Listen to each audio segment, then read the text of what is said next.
Happily ever after, malice in Wonderland. Dun dun dun.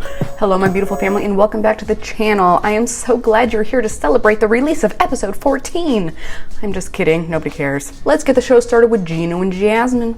My son said we could nickname her Skinny Samantha and my daughter said Bimbo Barbie. He's like, she can't be Barbie, she looks really mean. Gino walks up to Jasmine in the park, she's stretching or whatever. He tells her he wants to sit down and have a conversation with her. She says it has to be an adult conversation in which we both take turns talking. Since when is Gino allowed to have a turn, Jasmine? She agrees to go to lunch with him, and as they are walking away, we got a great shot of her investment. It looks like her butt is upside down. I've heard some people say that she didn't allow it to heal properly. Like, I guess after you have a BBL or you have implants in your butt, you're given a cushion and you're supposed to sit on it in a certain way. I remember seeing her sitting on a cushion, but I've read comments of people saying that she did not follow the appropriate protocol, and that's now why it looks the way that it does. Either way, I would be pissed. $10,000 to look like you're wearing a diaper? So they sit down for lunch and start discussing their last fight. Honestly, I don't even remember what happened. I probably fast forwarded it. You don't see me as an attractive woman because of the things that I do. I didn't say you were not attractive. She tells him that really hurt her feelings. She's crying. How surprising.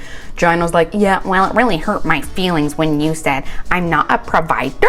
She apologized to him for saying nasty things and again promises to him she won't say stuff like that anymore. Then she tells him that he needs to take the initiative in the bedroom and he's like, well, I'm not ready for that.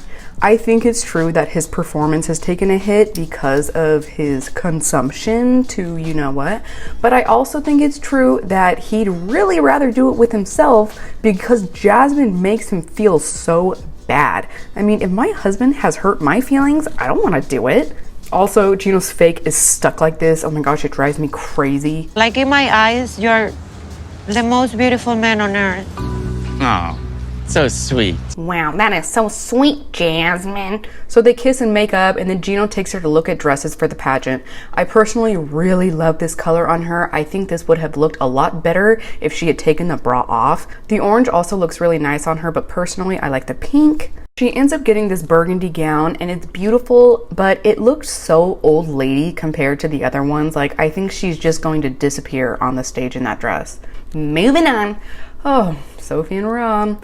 Sweet Sophie and her goblin grouper fish trout mother are out for breakfast. I've had sausage here. It's not round. A wholesome breakfast paired with wholesome conversation. Just then, Rob sends Sophie a message. She tells her mother that he is really pissing her off.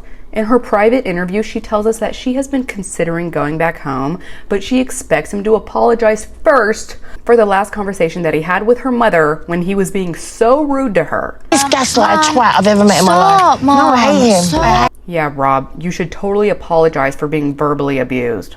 No problem, this is fine. Claire tells Sophie that they should get a place to live together.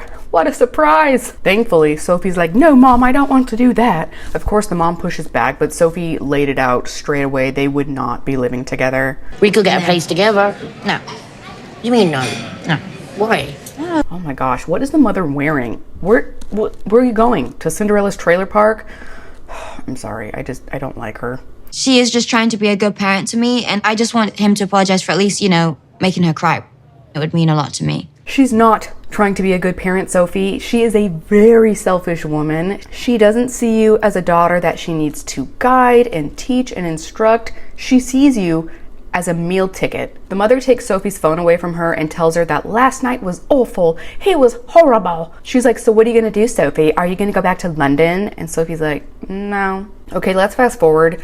Sophie takes her mother to Rob's apartment to tell him that they need to take a break and she's gonna pack up all of her stuff and leave. I had a comment, someone saying that they have rocks in their backyard smarter than Sophie. Yeah, I think you're right. I just don't feel like Sophie and I can really get anywhere with this person constantly in Sophie's ear. He's right. He won't get anywhere as long as Claire is around. Sophie sees a little stuffy that Rob has purchased for her. Okay, I knew that Sophie was immature for her age. Not immature for her age. Everyone's like, oh, she's only 24. What do you mean only 24? I'm gonna name him. I don't know what I'm naming him yet, but it's special because it has this thing, which if you flip it, so my jaw was on the floor when she was demonstrating the stuffed animals. This is exactly what my 10-year-old daughter does. Like the same behaviors, the way that she shows me the toy, she has to like walk me through how it all works. Oh, it was weird. I'm actually really happy because I've been I can tell by your face. Sophie's mom is getting pissed. She doesn't want to see these two getting along. And now Sophie feels sort of guilty, especially because Rob apologized to the toad. And Claire, I do want to apologize for yesterday. She's like, no, shut up, stop being nice. So he's like, what brings you guys by this evening? Look at the hope and twinkle in his eye. She's like, well, now I feel bad because you bought me this. Bam, the happy was slapped right off of his face. She goes, I love the gift. Thank you for apologizing to my mom, but... I feel like I just need a few days to like stay at my friends and like process everything. She is disgusting. Claire is a bad person. A bad person. And how much do you want to bet that Sophie is still supporting her even after the mom was arrested? She's like, I think we both need to reflect on what has happened. And he's like, this is what you said to me last time, Sophie. You made my mom cry yesterday, Rob. I just can't. When these two first showed up on 90 Day Fiance, Rob got me so triggered. It was difficult to cover. But now I feel bad for Rob. Like, how have we arrived here? He realizes there is nothing he can say or do. She starts packing her belongings, and he's just devastated. It's like a shot in the heart. Claire is absolutely responsible for this. I completely agree. But also, Sophie did this to herself by telling her mom and her friends nonstop crap about Rob. This woman is my worst nightmare. Dun, dun. Moving on, Queen Ursula is still going through Mackel's phone, yelling at the cameraman. By the way, this beast was featured on the Drew Barrymore show. I will be getting into that in my next tea time. You're telling me that if I don't abide by the rules, Mackel can sue me. Can you imagine? Okay, but first, real quick, I want to talk about Angela's appearance. I know a lot of people think that her use of alcohol and smoking play a huge factor in why she looks as old as she does, but also don't forget that she lost a lot of weight. And for her to lose all of that weight in her 50s, it's really not a surprise that she has so much loose skin, although I do believe that if she wasn't so unhealthy, her skin probably would have bounced back better. Okay, thank you, that's all. Angela's lawyer tells her that if Angela doesn't play by the rules, he has the opportunity to sue her. You're telling me that if I don't abide by the rules, Mackel can sue me. Can you imagine? It looks like she soaks her dentures in bleach, and it turned the gums white.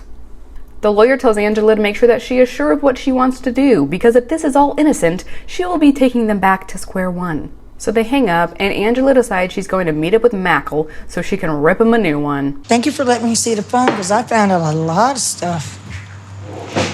You want to tell me the truth, what I already know? Tell me the truth, I already know. There's nothing Mackel can do. She's already got it made up in her head. She's like, tell me about the big stack of money. I saw the picture. He's like, what are you talking about, you crackhead? That's my Wi-Fi router. He's finally starting to get mad at her. When you don't know things, you ask and I will explain to you. There's nothing hidden there. She's like, you broke the law when you put my tax information in that group chat. Now he's really getting mad. He's like, no, you don't know what you're talking about. This isn't what I did. Nobody has your information. She's like, okay. I am not making And any all these goddamn people- money. No, let me explain You to say you. goddamn again. I am not. Damn it, Mackel. Did you just say goddamn? You know how much respect I have for God. Don't use that kind of language around me. And before you me and my family out of my goddamn hard-earned money. Oh, never mind. She's like, I know you're lying to me, Mackel. I tried to show everyone that you're good, but now I'm going to report you to the federal government, and your entire team is going down. He's had it. He leans over to take his phone back. Hotel security. Yeah, take my phone. Take that phone. Get that phone. Get that phone. Get that phone! Moving on, Patrick and Thais. This is what I wanted to see. Okay, so both families are still out to dinner, and the last episode, Thais' dad wasted no time jumping down Jose's throat. By the way, I call him Jose instead of Jose because that's what they all call him. Patrick feels like Thesa's dad is crossing the line and it's none of his business, so the dads are going back and forth, and John is like, what is happening right now? Hey, Jose, I don't know what he said. When it comes down to it, you shouldn't charge your son for rent. Yes, he should. I charge you for rent. I love how John has no idea what they're talking about, but he's still siding with Thesa's dad. So now Patrick is like, look, I got the apartment for Thais, otherwise I would be happy just staying with my dad.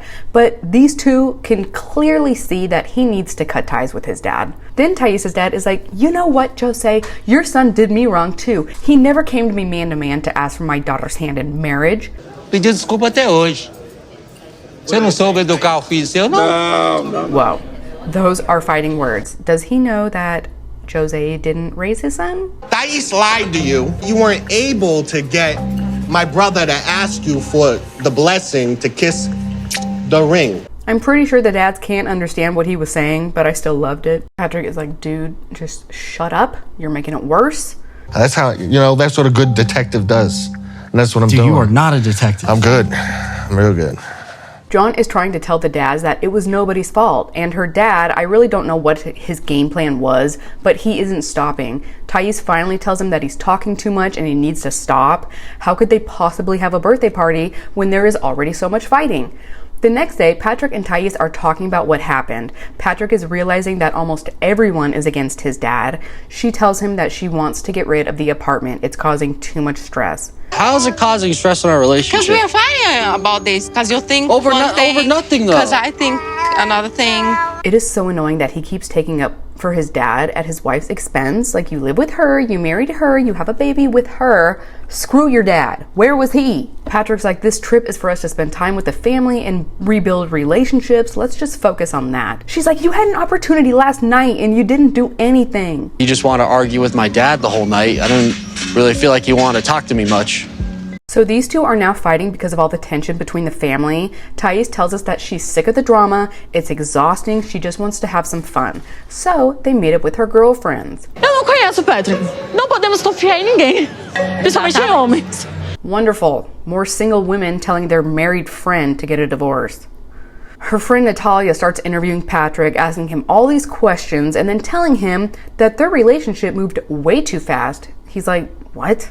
And Thais is sitting there looking at him like, yeah, answer the question, Patrick. She's like, I heard that you were kissing other girls when you two were together. He's like, no, we weren't exclusive, okay? We've moved on from that. John's like, what are you guys talking about? And Patrick tells him, you know, that one girl I met that one time. Isn't what's important where you guys are now, you know? Drunk words are sober thoughts. The friend is like, well, you shouldn't have done that. Dude, he already explained it. Shut up. But she's not gonna shut up because Thais jumps in. You make out with her. Sim. No. Não fica. Sim. Oh, No. it's just, No. The friend is like, you're a cheater. Once a cheater, always a cheater. Thais, tell her to shut up. Then her friend is like, who is this guy? Is he the loser brother? And then they start gossiping about John right in front of him. Acho que o John é uma má influência para você. Okay, who even are you? What gives you any authority to tell him anything about his marriage? Cheat on Thais. No. We're not cheaters in our family. This girl keeps going and going, being a total beezy, and then she tells John he's an a-hole, so he calls her a slut. É o típico. Você quer get? What a nice time. Moving on. We're with Emily and Kobe. Kobe and his family are arriving with the gifts that were requested for the bride's price. It's several pineapples, some palm oil, an umbrella, a wooden cane, some African shirts, and a goat. It's so cute, but I never thought in my wildest dreams that I would be traded for a goat. Maybe like a herd of goats. Then Kobe hands the dad a bunch of leaves. Each leaf represents 100 francs and says, this is a negotiation, a bargaining chip. We will not give you everything exactly, so take these leaves and show us what you would like. The mom is freaking out still. This sounds like a ransom or something. I hate this part. Ugh, it hurts my throat to talk like that. The family returns the stack of leaves with some removed, and Kobe says this is what we can afford to do. The bride price that my family finally paid to Emily's dad was 700 francs, which is like $1.50. Obviously, I don't think it was about that. It was just a gesture of goodwill. And in the meantime, I think made for an excellent story, and I think everyone learned something from this. I mean, I had no idea that this was the custom in Cameroon. Emily has been such a trooper this entire trip. She's being positive, she has a great attitude. You can see how much she loves and adores Kobe, and I think that makes her so attractive. Even my husband in this last episode was like, she's really pretty. But that was not his first impression of her. But I think a person's heart has such a huge influence on how they are viewed. So Emily comes back out. She stands with Kobe's family as if to symbolize that now she is a part of his family. The mom is losing it. Now finally, we are with Ed and Liz. This is going to be short. They didn't give us a lot. Liz is in the house crying. Ed is trying not to pass out because standing is hard. I don't know how you go from loving someone so much to just wishing that they didn't even exist. I know I've said this before, but can you imagine sobbing over this guy? She removes the house key and takes it to Ed. Then he pulls out a list. He wants to know her moving schedule. He's like, I'm sorry for what I said to your mom, but it was her fault. She's like, you don't talk to a woman like that. Yeah, but Thank you for your apology. There's no excuse. Thank you. Own it. You should have done it. You don't talk to women that way, period.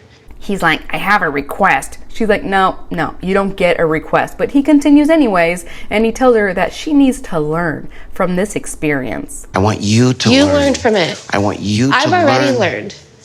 Have you? I'm worried about your next relationship. I want you to be happy. Every time he talks, I can feel my blood pressure going up. He is such a terrible person. He keeps going, Liz, I'm serious. I want you to be happy. And she's like, you know what? Shut up. You're a narcissist. You're projecting. And I'm trying to say goodbye to you, and you're trying to bring up the next guy that comes into my life? Are you kidding me? Yes! Now all you gotta do is like tip him over like a bowling pin. He'll never be able to get back up. He'll just be stuck on the floor forever. But Ed handles himself like a true mature adult. You don't know how to talk to women. You don't. You don't know how to talk to Liz is getting more and more worked up, which I think was his goal to get her rattled. She starts walking away, but they keep screaming at each other, and Liz finally leaves. She's coming unglued. She's in the car breaking down, and he's just hanging out in the kitchen like nothing happened. I'll always love her, and she changed my life in many good ways. I tried to give her that too, but she wouldn't. Okay, why are they trying to portray him as some saint? Is he going to be on the next Single Life? No one cares about him anymore. He doesn't get the ratings that he used to. Okay, guys, that's going to be it for this one. Thank you so much for all the members supporting this channel. I love you guys, and I will see you in the next one. Bye!